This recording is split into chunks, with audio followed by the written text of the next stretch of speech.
Shunaqa chiroyli Novostroykada joylashgan 3 xonali kvartiramizni bugun sizlarga video obzorini qilib beramiz. Yunusobod tumani 18-mavzeda joylashgan. Orientirimiz shundoq Sayram chorrahasini yonida bo'lyapti. Eski Manzur to'yxonasini o'rniga qurilgan ekan. Uyimiz 10 qavatli Novostroykani 4-qavatida joylashgan. 3 xona 111 kvadrat metrdan iborat. Atrofda maktab, bog'cha hamma sharoitlari bor. Bu Novostroykamizni ko'rib turganingizdek, o'zini detskaya plashatkalari, yer osti va yer usti avtoturargohlari ham ko'rishingiz mumkin. Hozir endi sizlar bilan birgalikda xonadonimizni ko'rib chiqamiz.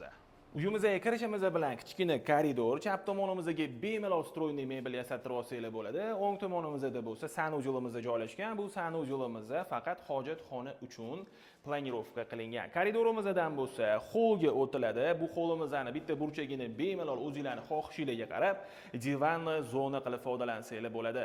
Uyimizning devorlari ko'rib turganingizdek oq suvoqdan chiqqan, elektrika, santexnika, отопительный sistema ishlari bitgan, to'liq iliq pol o'rnatilgan.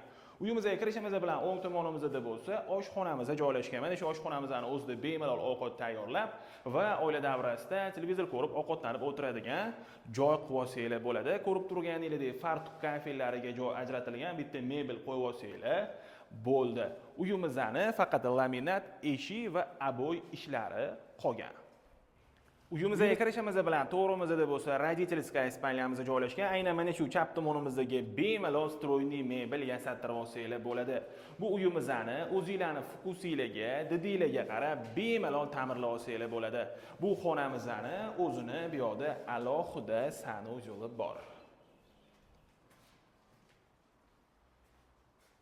Bu yoqda bo'lsa общий sanujelni ko'rishingiz mumkin. Hamma xonalarimiz, hattoki sanujellarimizni ham ko'rib turganingizdek keng va katta qilib planirovka qilingan. Bu yoqda bo'lsa zalimiz joylashgan. Aynan mana shu o'ng tomonimizga ham stroyniy mebel mo'ljallangan. Bu xonamizni o'zini bu yoqda alohida balkoni ham bor.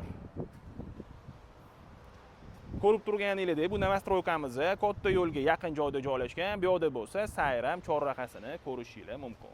Uyimizga kirishimiz bilan chap tomonimizda bo'lsa spalnyamiz joylashgan. Uyimizni ko'rdinglar, hamma xonalarimiz razdelniy, sanujellarimiz ham razdelniy planirovkada.